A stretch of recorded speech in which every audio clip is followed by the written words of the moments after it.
দেখো আজকে সায়েন্সের ক্লাস করাচ্ছি, অর্থাৎ ফিজিক্যাল সায়েন্সের দুটো পার্ট থাকছে, একটা হচ্ছে ফিজিক্স আর একটা হচ্ছে কেমিস্ট্রি।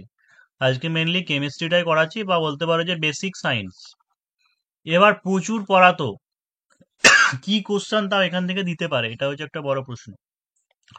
আগে যখন বড় প্রশ্ন ছিল তখন এখান থেকে থাকতো না, কারণ এখান থেকে বড় প্রশ্ন কি দেবে। কিন্তু এখন রিসেন্ট ফিজিক্স কেমিস্ট্রি এই সমস্ত জায়গা থেকে ভালোই কোশ্চেন আসছে। বিগত পরীক্ষাগুলো তো দেখেছো যে আণবিক ভর বা যোজ্যতা এই সমস্ত জিনিস দিয়েছিল। তো একটা জিনিস যে আসল কথা হচ্ছে একটু ভেতরের দিকেই যাবে এখন কোশ্চেন গুলো। তো কেমিস্ট্রিটা দিয়ে শুরু করছি। কেমিস্ট্রি বলতে একদম বেসিক বলতে বিভিন্ন যে সমস্ত এলিমেন্ট বা হচ্ছে মৌলগুলো আছে, যে সমস্ত মৌলগুলো আছে সেইগুলো পরমাণু ক্রমাঙ্কগুলো জানতে হবে। মানে আণবিক ভর যদি তোমাকে বের করতে দেয়, যেগুলো কিছু কিছু কমন আছে সেগুলো হয়তো মুখস্থ থাকে, কিন্তু যদি একটু আনকমন টাইপের দেয়, তাহলে আণবিক ভর বা হচ্ছে কার কত যোজ্যতা এরকম কোশ্চেন এখন দিচ্ছে, সেইগুলো করতে হবে। এবং এখানে তো মুখস্থ করার কিছু ব্যাপার নেই, এগুলো একটু বোঝার ব্যাপার আছে।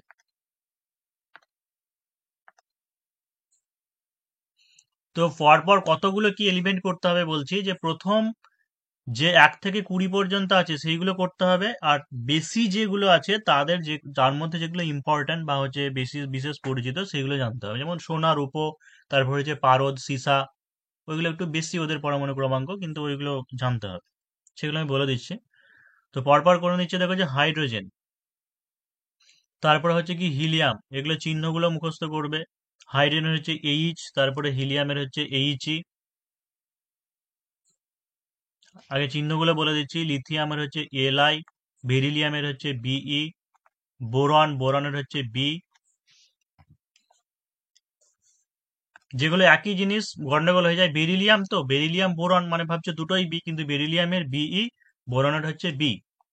কার্বনের হচ্ছে সি, নাইট্রোজেন হচ্ছে এন, অক্সিজেন হচ্ছে ও।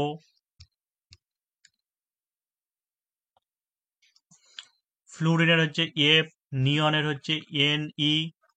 সোডিয়াম হচ্ছে এন এ, ম্যাগনেসিয়াম হচ্ছে এম জি। অ্যালুমিনিয়াম হচ্ছে এল, সিলিকন হচ্ছে এস আই, ফসফরাস হচ্ছে পি, সালফার হচ্ছে এস, ক্লোরিন হচ্ছে সিএল, আর্গন হচ্ছে এ আর, পটাশিয়ামের হচ্ছে কে, আর ক্যালসিয়ামের হচ্ছে সিএ। তো এইদিকে যে সিরিয়াল নাম্বার দেওয়া আছে, ওই সিরিয়াল নাম্বারগুলোই কি তাদের পরমাণু ক্রমাঙ্ক। এবার পরমাণু ক্রমাঙ্ক কাকে বলে, পরমাণু ক্রমাঙ্ক কাকে বলে?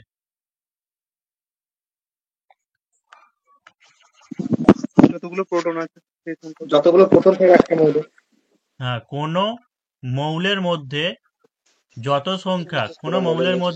সংখ্যক ইলেকট্রন বা হচ্ছে প্রোটন সংখ্যা থাকে সেটাকে তার পরমাণু ক্রমাঙ্ক বলা হয়। যখন এমনি সাধারণ অবস্থায় আছে, আয়নিত অবস্থায় নেই, তখন কি থাকবে, তখন ইলেকট্রন আর প্রোটন সমানই থাকে কোন একটা মৌলের মধ্যে। তাই হচ্ছে যতগুলো ইলেকট্রন সংখ্যা বা প্রোটন সংখ্যা থাকে সেটাকে তার সেই মৌলের পরমাণু ক্রমাঙ্ক বলা হয়। তো হচ্ছে হাইড্রোজেন, মানে এগুলো সিরিয়াল নাম্বার যেগুলো আছে সেইগুলোরই। হাইড্রোজেন হচ্ছে 1, তো যোজ্যতা হচ্ছে 1। আণবিক ভর কত? আণবিক ভর হচ্ছে 1। নেক্সট হচ্ছে হিলিয়াম। যা বাবা, নামে না কেন রে। তো হিলিয়ামের হচ্ছে 2, যোজ্যতা হচ্ছে কত? 2।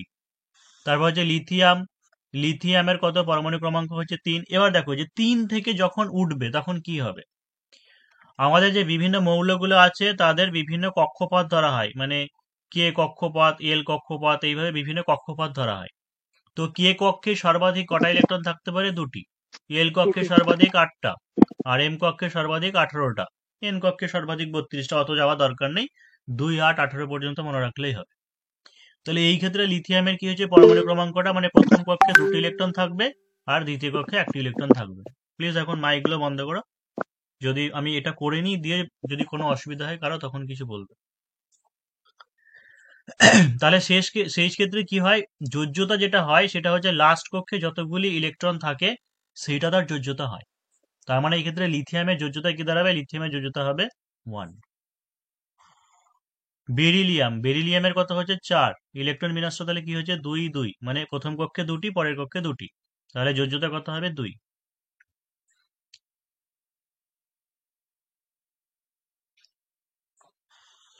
বোরনের হচ্ছে 5, তাহলে কি হবে 2 3, মানে যোজ্যতা হচ্ছে 3। তারপর হচ্ছে কার্বনের হচ্ছে 6, ইলেকট্রন বিন্যাস হবে 2 4, তাহলে যোজ্যতা কত হবে 4। এবার যেগুলোর আণবিক ভর দরকার সেইগুলো আমি বলে দিচ্ছি, যে কার্বনের মনে রাখবে, ঠিক আছে। কার্বনের হচ্ছে সাধারণত যেগুলো জোড় সংখ্যা থাকবে, যেগুলো দেখবে পরমাণু ক্রমাঙ্ক জোড় সংখ্যা আছে, তার ডবল করে দেবে, সেটাই হচ্ছে তার আণবিক ভর। মানে 6 এর ডবল হচ্ছে 12।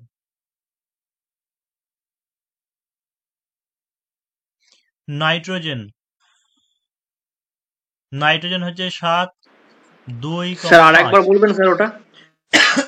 আচ্ছা ঠিক আছে, সব ক্ষেত্রে আবার খাটবে না, তখন ওটা ভুল পথে চলে যাবে, তো আমি আগে এমনি দেখে নাও। দেখো নাইট্রোজেনের কি হচ্ছে, নাইট্রোজেনের হচ্ছে পরমাণু ক্রমাঙ্ক কত বললাম 7, তার মানে ইলেকট্রন বিন্যাসটা প্রথমে 2 থাকছে, তারপরে 5 থাকছে। এবার যেই দেখবে 4-এর বেশি হয়ে যাচ্ছে, তখন যোজ্যতাটা কিভাবে বের করবে, 8 থেকে বাদ দেবে। 8 বিয়োগ 5 মানে হচ্ছে 3। 7-এর ডবল করে দাও, 7-এর ডবল কত হবে, 14 হবে। দেখো বেশিরভাগ ক্ষেত্রে যেটা বললাম, যে ট্রিক যদি ফলো করতে যাও, তাহলে হচ্ছে যেটা জোড় সংখ্যা থাকে, জোড় সংখ্যাকে ডবল করে দেবে, সেটা হবে তার আণবিক ভর। কিন্তু এখন বলবে যে নাইট্রোজেনে তো 7 আছে, এটা বিজোড়, তাহলে কেন হলো? তো নাইট্রোজেনের ক্ষেত্রে হয়, কিন্তু বাকিগুলো দেখবে হবে। হচ্ছে অক্সিজেনের হচ্ছে পরমাণু ক্রমাঙ্ক 8, মানে ইলেকট্রন বিন্যাস কি হবে 2,6। তাহলে অক্সিজেনের যোজ্যতা কত হবে, 8 বিয়োগ 6। এই জায়গাটা একটু ভালো করে বুঝবে, যে যখন দেখবে 4-এর বেশি হয়ে যাচ্ছে, মানে লাস্ট কক্ষে, শেষ কক্ষে ইলেকট্রন সংখ্যাটা 4-এর বেশি, তখন কি করবে, 8 থেকে বিয়োগ করে তার যোজ্যতা বের করতে হয়। তাহলে ও অক্সিজেন 8 আছে, 8-এর ডবল করে দাও, মানে আণবিক ভর হচ্ছে 16।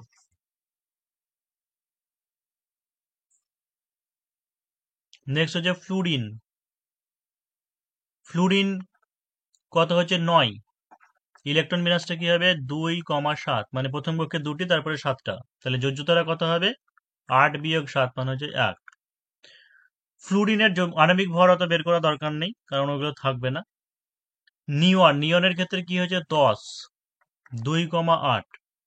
নিয়নের কি থাকবে, যোজ্যতা থাকবে না, কারণ যোজ্যতা তারই থাকে, বা অন্যভাবে বলতে গেলে, যে কোনো একটা মৌলের অন্য মৌলের সঙ্গে যুক্ত হওয়ার যে ক্ষমতা, সেটাকেই বলা হয় যোজ্যতা। তো যেগুলো নিষ্ক্রিয় গ্যাস হয়, সেইগুলো কি হয়, সাধারণত অন্যের সঙ্গে বিক্রিয়া করে না, তো যুক্ত হবে না, সেই কারণের জন্য এদের আণবিক ভর বা যোজ্যতা থাকবে না। তারপর যে সোডিয়াম মানে হচ্ছে 11। এবার দেখো যে এই ফার্স্ট, মানে সোডিয়াম থেকে যেটা শুরু হলো, যে 3টে কক্ষপথ হবে।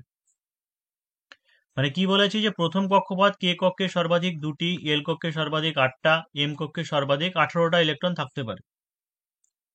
তাহলে সোডিয়াম প্রথম কক্ষে 2টো, দ্বিতীয় কক্ষে সর্বাধিক তো 8টা থাকতে পারবে, তাই বলে আবার 9 দিয়ে দিও না। তাহলে দ্বিতীয় কক্ষে কি হবে, 8 হবে। আর তৃতীয় কক্ষে আর একটা পড়ে থাকলো, তৃতীয় কক্ষে 1 হবে। তাহলে একইভাবে সেম শেষ কক্ষে 1 থাকছে, মানে সোডিয়ামের যোজ্যতা কত, 1। এবার যে ট্রিকটা তোমাকে বলেছিলাম, যে জোড় থাকলে পরে সেটা ডবল করে দেবে। আর সোডিয়াম, দেখো সোডিয়াম শেষে কত আছে, মানে 11, এর পরমাণু ক্রমাঙ্ক আছে 11, মানে বিজোড় সংখ্যা। তাহলে বিজোড় সংখ্যা যদি থাকে, তাহলে ডবল করে দিয়ে তার সঙ্গে 1 যোগ করবে, মানে 11 দুগুণে 22 হয়, 22-এর সঙ্গে 1 যোগ করো, মানে 23 হচ্ছে আণবিক ভর। ম্যাগনেসিয়াম হচ্ছে 12, 2, 8, 2, যোজ্যতা কত হচ্ছে 2, তাহলে 12 ডবল করে দাও, আণবিক ভর হচ্ছে 24। অ্যালুমিনিয়াম 13, 2, 8, 3, যোজ্যতা হচ্ছে 3, এটা তাহলে কত হবে আণবিক ভর, 13 দুগুণে 26, তার সঙ্গে 1 যোগ করো, মানে 27। সিলিকন 14, 2, 8, 4, যোজ্যতা 4, হচ্ছে 28।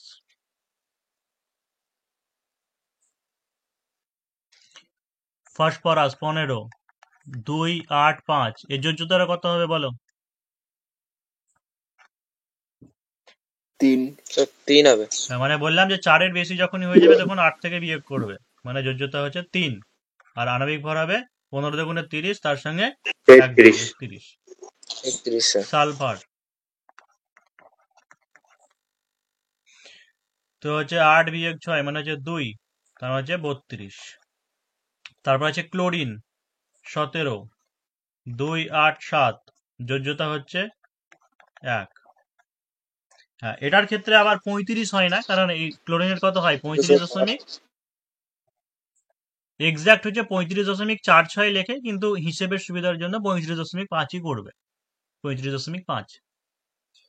আর্গন 18, এটা হচ্ছে নিষ্ক্রিয় মৌল। 2 8 8 8, বের করার দরকার নেই, কিছু থাকবে না।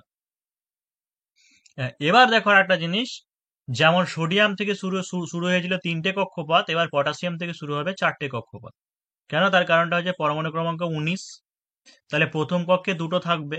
হ্যাঁ, এবার দেখো যে প্রথম কক্ষে কে কক্ষে 2টি থাকছে, এল কক্ষে 8টা থাকছে, এম কক্ষে 18টা মৌল থাকছে। এবার তাহলে অনেকে বলতে পারো যে দুটি হলো তারপরে 8টা হলো, তাহলে তো এম কক্ষে সর্বাধিক 18টা আছে, তাহলে 9টা দিয়ে দেবেন, তাই বলবো। কিন্তু 9টা দিলে হবে না, কারণ হয় তোমার সর্বাধিক 8টা থাকতে পারে অথবা 18টা থাকতে পারে।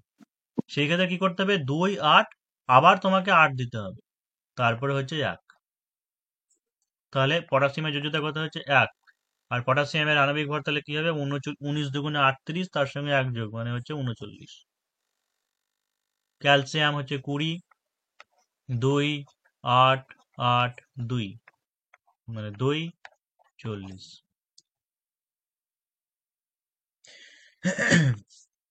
এবার দেখো যে এত সব কিছু মানে হয়তো ভাবছো যে এত কিছু শিখতে হবে, এগুলো আমরা জানি না, বুঝতে পারছি না। এত চিন্তার কিছু নেই। মোটামুটি যোজ্যতাগুলো তুমি যদি ভুলেও যাও তাহলে অন্যভাবেও শিখে নিতে পারো। কেমন ভাবে? যোজ্যতা কাকে বলে? কোনো মৌলের অন্য মৌলের সাথে কোনো মৌলের অন্য মৌলের সাথে যুক্ত হওয়ার ক্ষমতা, তাকে যোজ্যতা বলা হয়। মানে যেমন হচ্ছে অ্যামোনিয়া, তোমাকে যদি অ্যামোনিয়ার সংকেত বলা হয় তাহলে কি হবে NH3। তাহলে কোনো মৌলের অন্য মৌলের সঙ্গে যুক্ত হওয়ার ক্ষমতা।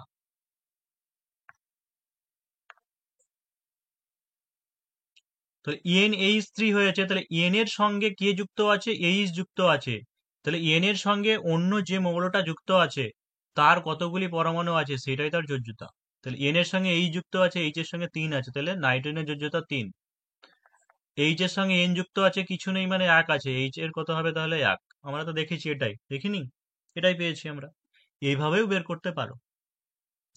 তারপর হয়তো জল H2O, তাহলে কি হচ্ছে H এর সঙ্গে অক্সিজেন যুক্ত আছে, কিছু নেই মানে 1, ওর সঙ্গে হাইড্রোজেন যুক্ত আছে 2 আছে, মানে হচ্ছে অক্সিজেন হচ্ছে 2। আমরা তো এরকম পেয়েছি। তো এইভাবে মনে রাখতে পারো, যেরকম প্রসেসে বললাম ওই প্রসেসেও মনে রাখতে পারো।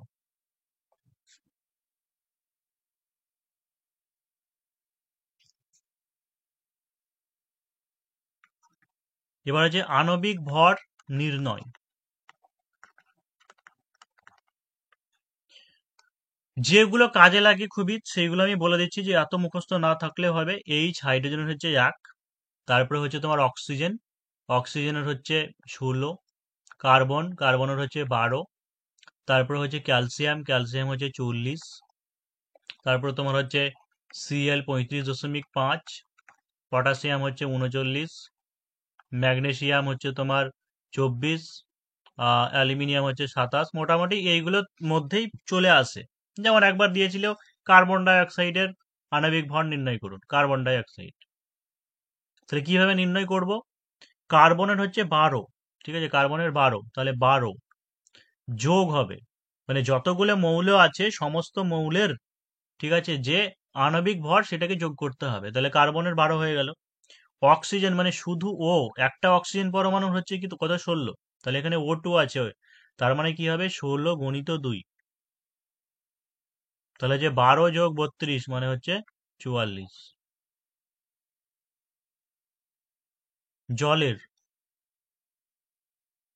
H2 আছে, তাহলে হাইড্রোজেনের কত 1, তাহলে দুটো আছে, সেই কারণে জন্য কি হয়েছে 1 গুণিত 2 যোগ 16 হচ্ছে 18। যদি আমরা বের করি ধরো সালফিউরিক অ্যাসিড মানে H2SO4, তাহলে হাইড্রোজেনের কত বলছি, একটু ধীরে ধীরে বলছি, হ্যাঁ, যাদের হয়তো অসুবিধা হচ্ছে, যে হাইড্রোজেনের 1, কিন্তু কটা আছে H2 আছে মানে গণিত 2 যোগ ইয়েস, সালফারের কত? সালফারের হচ্ছে 32 যোগ O4 দেওয়া আছে, তাহলে কি হচ্ছে? অক্সিজেন হচ্ছে 16, কিন্তু 4টে আছে, তাহলে গণিত 4। তাহলে 2 যোগ 32 যোগ 64 মানে হচ্ছে 98।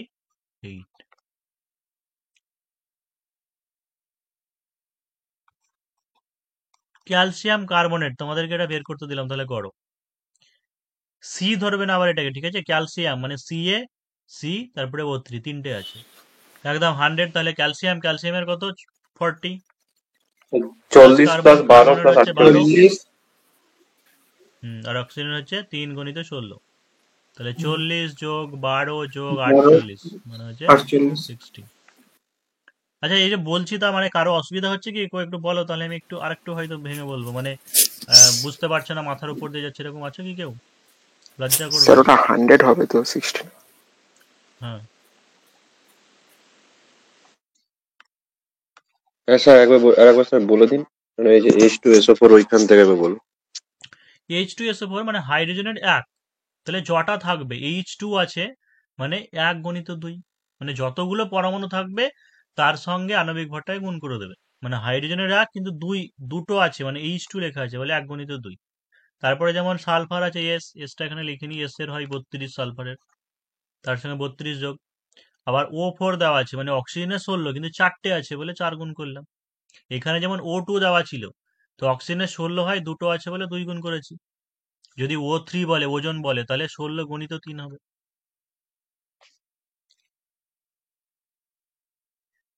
হ্যাঁ স্যার, বুঝতে পেরেছি।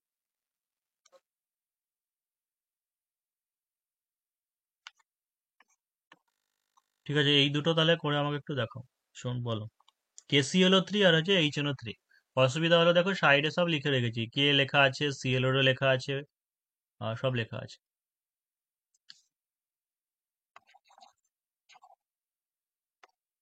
নাইট্রোজেনের হচ্ছে 14। দেখে নিই, তাহলে পটাশিয়াম কত দেখেছি? পটাশিয়ামের 39, তাই তো? 132.5 মনে হয়। আচ্ছা, ঠিক আছে, দেখছি। পটাশিয়াম হচ্ছে 39। ক্লোরিনের কত বললাম? 35.5। আর অক্সিজেন হচ্ছে 3টে, 3 122 ষোলো 48। 122.5। আচ্ছা, দেখছি, 8 আর 5 13, 9 হচ্ছে 22, আর 2 4 দিয়ে হ্যাঁ 6 আর 22 3 9 আর 3 12, 122.5 তো।